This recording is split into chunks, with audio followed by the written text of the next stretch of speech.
Bueno, felices, muy felices porque Pedro Sánchez nos va a sacar del hoyo. Pedro Sánchez propone crear 800.000 puestos de trabajo en los próximos 3 años con un pastizal que le ha dado la Unión Europea, o que le dará 72.000 millones de fondos hasta el 2023, con lo cual tenemos Sánchez, iba a decir, tenemos Sánchez para rato. No sé si tenemos Pablo Iglesias después de la imputación por el caso Dina, pero tenemos que hablar de economía con uno de nuestros economistas de referencia, el analista financiero Álvaro Clement. Álvaro Clement, ¿cómo estás?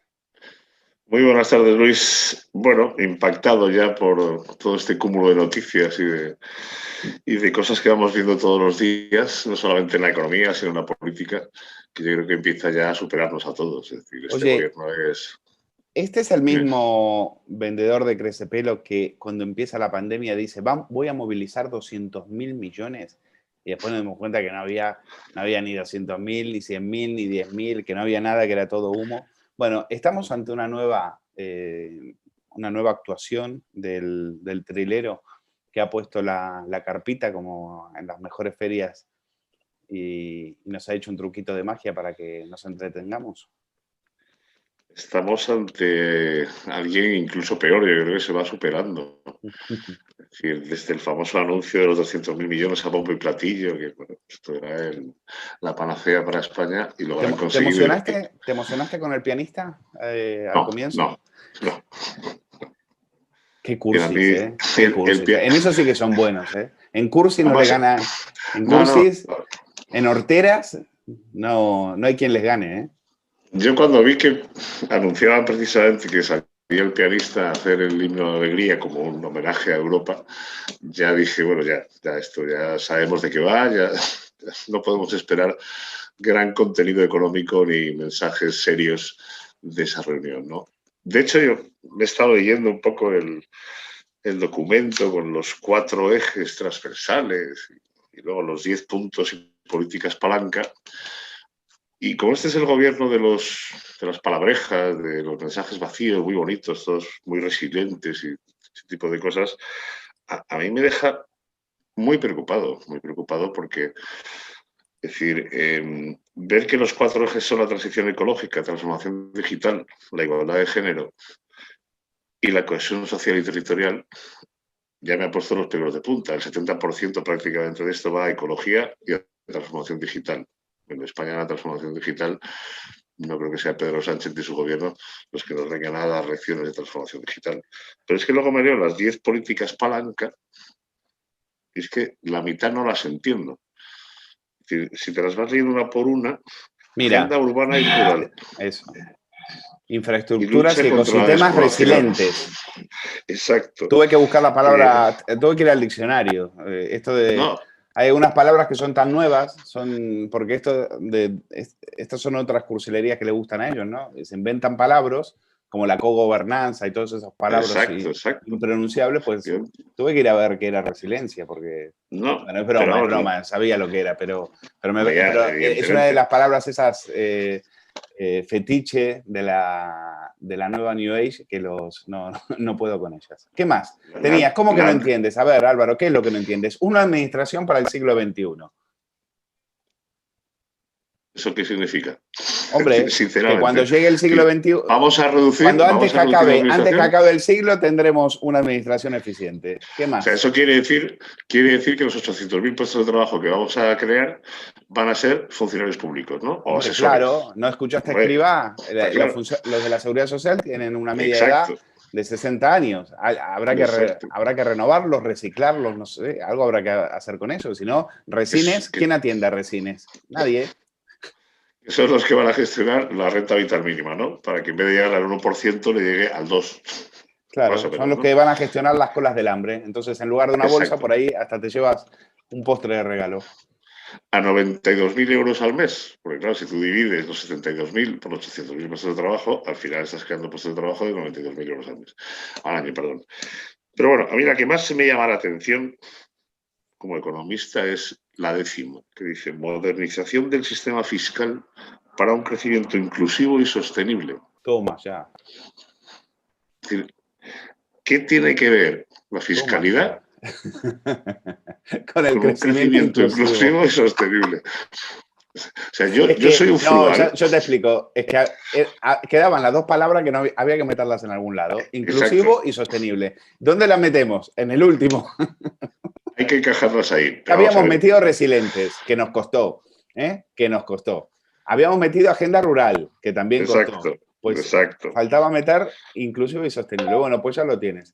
¿Qué más? Nueva economía de los cuidados y políticas del empleo. Muy bien. Es viniendo de un gobierno que dejó morir a los ancianos y, por otro lado, tiene a más de la mitad de la población activa en paro o cobrando los ERTEs, pues no se puede pedir más. Pero, ¿qué es todo esto? Es decir, hay que explicarle a la gente que todo esto, como siempre, viniendo de Sánchez, no es más que humo. Es decir, no existe, ¿no? O sea, ¿hay algo cierto en todo esto? No hay nada cierto. Y yo creo que la performance de hoy es una más de las que ya nos hemos tenido que disparar en los últimos meses. Y a mí lo que más me preocupa es, teniendo en cuenta todas las publicaciones que estamos viendo en periódicos internacionales, los mensajes que llegan de los famosos países frugales, y además de Alemania, porque Merkel ya se ha unido de alguna manera a ese mensaje, y hoy Bloomberg decía, el problema no es Italia, el problema es España. El problema es España y se está viendo en los mercados, la reducción de los spreads en las deudas italiana y española, y se está viendo en toda la gestión, no solamente sanitaria, sino económica, que ha hecho este gobierno. Solamente recordar una cosa, Standard & Poor's recientemente nos bajó la perspectiva, no nos tocó el rating, pero nos bajó la perspectiva negativa. Eso es un anuncio de que si todo este plan de resiliencia, transformación y reestructuración y reformas no se hace seriamente y se presenta en Europa un papel que al final no hable de gasto, porque es que yo al presidente hoy solo le oía decir gasto. Tenemos para gastar. No, perdóname, no tenemos para gastar. Esto no es para gastar gasto corriente. Esto no es para comprar redes clientelares. Esto es para que usted haga un plan de reestructuración de inversión y que esa inversión permita proteger el empleo, proteger a las empresas, proteger la sanidad y, sobre todo, y lo más importante, que no se menciona aquí, excepto en una segunda parte de uno de los puntos, reforzar la sanidad. Aquí no veo ni un solo punto que tendría que ser el primero, y tú lo has mencionado con las residencias. El primero que tendría que ver aquí es, de los 72.000 millones, vamos a destinar a comprar equipos sanitarios, EPIs, equipos médicos para proteger a nuestros sanitarios, proteger a las residencias, hacer todo lo posible para que haya APPs, rastreos, etcétera. Lo que tengamos que hacer precisamente para que la economía, que es el siguiente, digamos, factor que se va a ver influido, no se vea más perjudicado todavía. Es que estamos viendo datos de momento a septiembre. Quieras que no, hombre, pues julio, agosto y septiembre han estado la economía más o menos abierta, con sus rebrotes, etcétera. Pero es que no hemos visto lo peor. O sea, la segunda parte del año, en términos de PIB y caída de demanda interna y de consumo, va a ser espectacular. O sea, que no nos hablen ahora mismo de caídas del PIB del 11%, 11,2%. Eso es una mentira en cara de todos los españoles que ya hemos visto como durante los últimos 8 meses hemos ido revisando a la baja todas las estimaciones de crecimiento y al alza todas las estimaciones de déficit y deuda pública. Pues que no nos cuenten milongas, esto es una auténtica, con perdón, farfollada. Pero ha salido Nadia Calviño, que le cae bien a todo el mundo, a la derecha, a la izquierda, dice que va a haber una recuperación, que en el 2001 tendremos una recuperación y una alza económica del 7,2%. No sé, ¿qué van a venir? ¿Qué van a venir aquí? ¿A instalar un Silicon Valley? ¿Van a venir los chinos a instalar fábricas? ¿De dónde lo van a sacar? Si esto es un erial, si aquí han dejado la economía hecho unos zorros. Nadia Calviño yo creo que se ha metido un berenjenal que no lo esperaba ni ella. Primero, las estimaciones que ha puesto encima de la mesa el gobierno, que están recién revisadas, se quedan cortos en la caída del año 2020 y se quedan muy largos en la recuperación de 2021. No va a haber esa recuperación, ni mucho menos, en el año 2021. De hecho, si te miras un poco las cifras, hay cosas que no cuadran. Tú te coges las del Banco de España, te coges las de Focus Economics, te coges las del Fondo Monetario Internacional, y las que presenta el gobierno ¿Qué queremos? ¿Inflar el PIB? Si ya sabemos inflar el PIB, ya sabemos en la crisis anterior cómo se infla un PIB. Si lo tenemos clarísimo. ¿Ha servido para algo? No. ¿Ha servido para recuperar empleo? No. ¿Ha servido para hacer más productividad? No. ¿Ha servido para crear empresas productivas y que generan más empleo? No. Si ya lo hemos visto, si esto ya lo hemos vivido. Entonces, que me vengan ahora contando que con todas estas 10 políticas palancas vamos a conseguir crear empleo, 800.000 puestos de trabajo. Además, 800.000, no podías elegir otra cifra. Es que la cifra de Felipe González. Y tuvimos 2 millones de empleos que se perdieron. Y luego tuvimos la de Zapatero, que iba a hacer 1 millón, que iba a crear 1 millón de empleos, y ya vimos el resultado con el plan E. Es decir, no juguemos con la gente cuando ya hemos pasado casi 6 meses de situación crítica. Entramos en una etapa de última parte del año que tendría que ser una etapa relativamente de bonanza y de recuperación, y va a ser todo lo contrario. Los índices que estamos mirando y que están saliendo poco a poco desde los PMIs manufactureros, de servicios, los compuestos, dejan a España en la última posición de toda Europa. Lo mires por donde lo mires, estamos en la peor tasa de juvenil de paro europeo, estamos en la peor tasa de paro a nivel europeo y de la OCDE. Es decir, que no nos cuenten milongas. Es decir, el septiembre es un mes, digamos, que va a mostrar un poco la recuperación comparado con una caída como tuvimos del casi 22% interanual del PIB del segundo trimestre. Va a haber una especie de pantalla para vender los datos como los venden ellos, que son puro humo. Es que en la segunda parte del año no va a haber recuperación y nos vamos a volver a meter en otra depresión. A mí me da gracia cuando les preguntan a los economistas, bueno, ¿y cómo vas a la recuperación? ¿En K, en G? Ya han pasado por todo el abecedario. ¿En X, en Y? ¿Cómo vas? Y yo pregunto, ¿va a haber recuperación? Lo primero que hay que preguntar, o sea, dan por hecho que va a haber una recuperación. Dan por hecho. Algo que, no es, que probablemente hasta dentro de mucho tiempo no se dé. Yo creo que hemos visto cómo los plazos se iban alargando, es decir, no lo decimos solamente en España, lo dice el Banco Central Europeo, lo dice el Fondo Monetario Internacional, lo dice la OCDE, es decir, la recuperación a niveles previos del COVID estaremos en 2023 probablemente, es decir, ya nos hemos ido a 2023, son 2 años por delante. Entonces, me da la impresión de que queremos seguir engañando y ganando tiempo. No sé muy bien para qué, si al final realmente es un tema de ganar tiempo para ir tapando todos los incendios que se están saliendo al gobierno en este momento encima de la mesa, que es muy probable. Hoy, por ejemplo, la paradoja es que sale Pedro Sánchez a anunciar el maravilloso plan de reestructuración en España, y le estaban imputando a Pablo Iglesias, o le estaba pidiendo el juez García Castellón la imputación y la investigación a Pablo Iglesias. En fin, yo no sé si es que estamos jugando constantemente a ver cómo podemos desviar la atención de todos los problemas que tenemos. Hoy hablaba también Irene Montero del tema de la derogación de la ley del aborto del PP. Es decir, yo creo que es todo ruido. Es decir, este gobierno es todo ruido en la medida en que todavía no se tienen que sentar con Europa, que veremos cuando se siente con Christine Lagarde y con todas las autonomías y se presente esto. Si yo soy un frugal, o yo soy Christine Lagarde, o yo soy Alemania, me levanto y me voy directamente. Y te pongo a los hombres de negro en 2 semanas en España.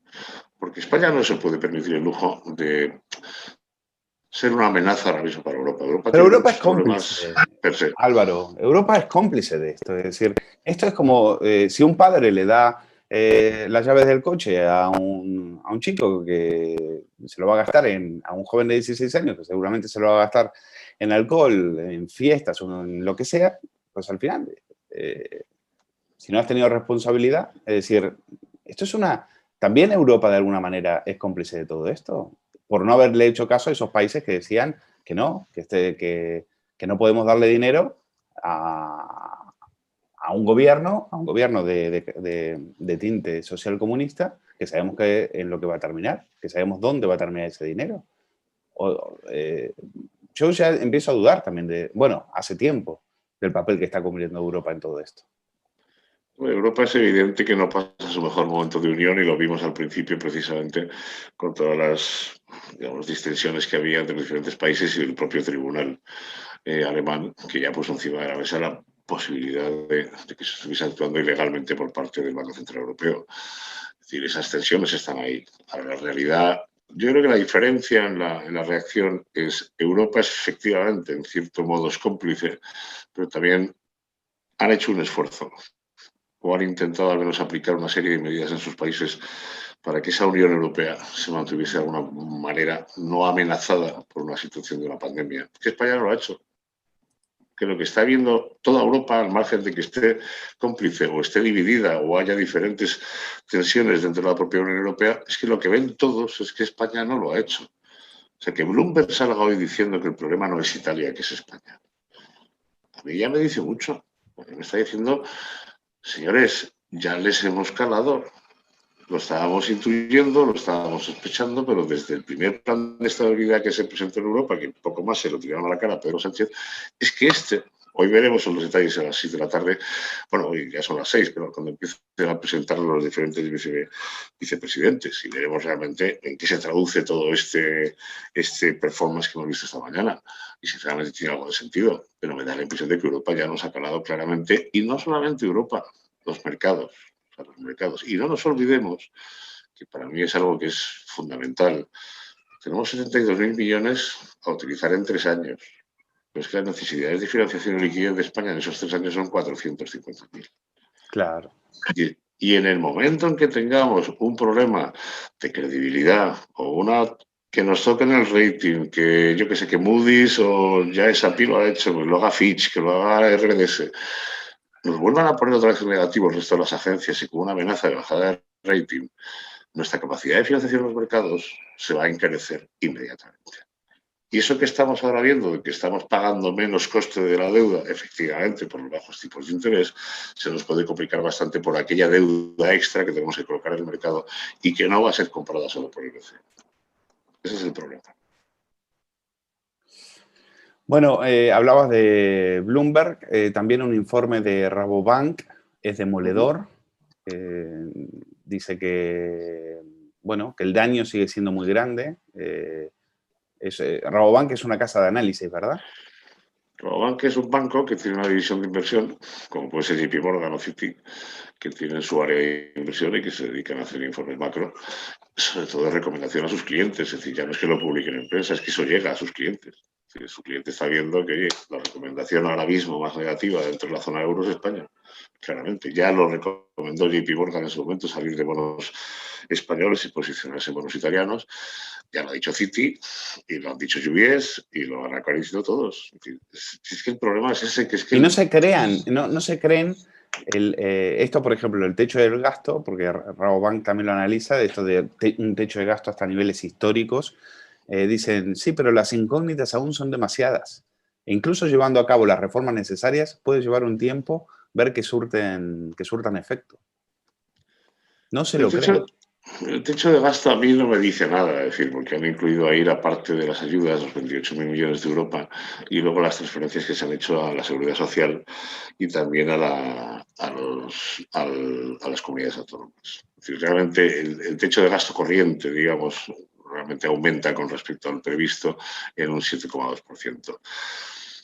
Si es que en el fondo da igual, es decir, se han levantado todos los límites de política fiscal, se han levantado todos los límites de política de endeudamiento, con lo cual tenemos ahora mismo todavía un año por delante en donde podemos gastar sin que nadie nos diga nada y que si no hay una política de reequilibrio fiscal planificada cara al año 2022. Y ese es el problema. Es decir, si tú quieres presentar un plan serio de reestructuración para un país como España en este momento, con las cifras que estamos enseñando, además de decir que te lo vas a gastar todo y que vas a ser resiliente y que vas a ser tecnológico y que vas a ser sostenible, tienes que presentar un presupuesto de recorte de costes. 2, un presupuesto de dónde van a salir esos ingresos, porque esos 72.000 no da para lo que estos señores quieren. No da. Es decir, por poner un ejemplo, es decir, el fondo que vamos a recibir del SURE, que son 21.700, creo que son, se lo comen los ERTES. No es que nos queda la renta vital mínima, que es que nos quedan las pensiones todos los meses, que hay que pagarlos de aquí a fin de año, que es que nos quedan los sueldos públicos. Es decir, por ponerte un ejemplo, de todo el presupuesto que se ha, una vez más, prorrogado de Montoro, el 81% de ese presupuesto ya está comprometido. Y está comprometido en pensiones y subsidios de desempleo. Añádele los ERTES, añádele la renta vital mínima y todo lo que venga que prometan, más los sueldos de los funcionarios públicos y empleados públicos, más el coste financiero de la deuda. El 81%. Claro, ¿qué te queda de flexibilidad? No te quedan más de 97.000 millones en total para poder funcionar de alguna manera ante imprevistos que te puedan venir. Es decir, ese es el problema que partimos del año 2019, que ya veníamos de alguna manera en una situación precaria, en una situación que no era precisamente la que tenía que haber sido, con crecimientos del PIB por encima del 2%, y nos ha llegado una pandemia que nos ha destrozado ya pues lo poco que nos quedaba. Las cifras que se están dando de deuda pública, el 118% sobre el PIB, el truco depende del PIB que tú cojas. Claro. Yo me he hecho los números, me he cogido la deuda a julio, que es la última que conocemos, me he cogido la deuda a fin de año del año pasado, me he cogido la bajada del PIB que estima el gobierno, tú te haces una extrapolación, miras cómo ha ido incrementando esa deuda y en la medida de las necesidades que vamos a tener aquí a fin de año, y ya en julio estamos en el 128% del PIB. En julio. Si me quieren vender que vamos a reducir la deuda de aquí a diciembre, cosa que va a ser prácticamente imposible, prácticamente no, es imposible, bueno, vamos a mantener unas cifras de deuda sobre PIB, si la caída es del 11,2%, que va a ser cercana al 150, 148, 145%. Estamos hablando de cifras que el mercado, cuando las lea y cuando las empiece a ver, va a empezar a decir, oye, la deuda española nos la vamos a pensar. Por último, ¿qué te dicen los inversores? Cuéntame, pero más allá de todo, algún caso práctico, gente que iba a invertir y no lo hizo, no sé, ¿qué nos puedes contar? Mira, lo que te puedo contar es que yo estoy en varios procesos de lo que llamamos fundraising, que es levantar capital para diferentes fondos, tanto de private equity como venture capital, y además en varias iniciativas de hoteleras, de terrenos agrarios, oficinas agrarias, etc. Estamos en muchos proyectos ahora mismo. De la sensación que había en julio a finales a la sensación que nos hemos encontrado a mediados de septiembre, el feeling y la percepción de los clientes ha cambiado radicalmente. Es decir, ese apetito que había por determinadas cosas se ha puesto un poquito en la nevera a la espera de ver efectivamente después de septiembre qué nos vamos a encontrar. Es decir, ha habido una serie de, digamos, de extensiones de los ERTEs, las cifras que estamos viendo. Por ponerte un ejemplo, me lo discutía el otro día un cliente americano, me decía, pero el paro en España, ¿qué paro tenéis realmente en España? Uno que se hizo los números, ¿eh? Y no tiene por qué estar en España. Se cogieron los números que publicaban el SEPE y el INE y me dijo, si es que en España tenéis 6,8 millones de parados. Pero ya, efectivamente, no son 3,8, son 6,8. Eso me lo dice un tío fuera, ¿eh? Tú te coges todo lo que sale del SEPE, ya solamente con lo que sale del SEPE de los que se llaman, como me dijo los otros no ocupados, que son casi 300.000, disponibilidad limitada, que son casi 350.000, ya tienes 4,4 millones de parados. A eso le sumas los ERTEs y el cese de actividad autónomos y estás en 6,6 millones de parados. Claro, cuando el gobierno te publica la cifra oficial y el de fuera, que no escaban los números, se la cree, cuando va a la realidad se encuentra con que el gap que tienes ahora mismo entre lo que se está dando realmente oficial y lo que realmente está ocurriendo es completamente distinto. Pero, volviendo a tu pregunta, perdón, los extranjeros ahora mismo lo tienen muy claro. Y yo creo que ahora mismo donde hay demanda potente, es en el sector hotelero, sobre todo el vacacional y urbano, en donde estamos viendo que todavía los diferenciales de precios entre oferta y demanda no se acaban de ajustar porque ha salido mucha demanda que ha impedido que los precios bajasen. Con lo cual, yo creo que el sector hotelero, en cuanto a precio de valoración, operaciones operativas, va a aguantar bien el nivel. Hay mucho dinero para alternativas como puede ser, por ejemplo, un bono agrario, de comprar explotaciones en España, de comprar terrenos, de comprar una serie de recursos que de alguna manera a los extranjeros eso siempre le ha gustado. Mucho dinero americano, mucho dinero surcoreano, hay mucho dinero de Canadá, hay mucho dinero del norte de Europa.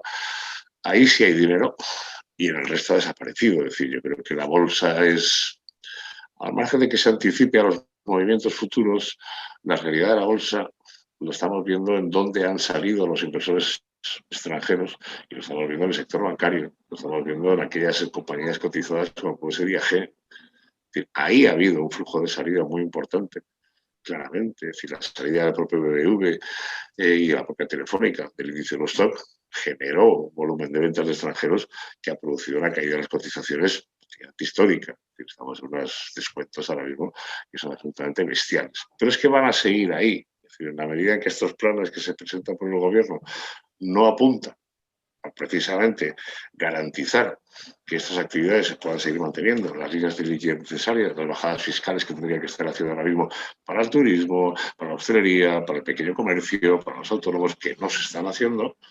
Y en otros países sí se hacen, y eso es lo que pregunta el extranjero: oye, ¿por qué en Italia o en Alemania o en Francia o en Reino Unido estamos adoptando estas medidas y en España no las adoptáis? Bueno, pues esa es la pregunta. Es decir, no se está ocupando.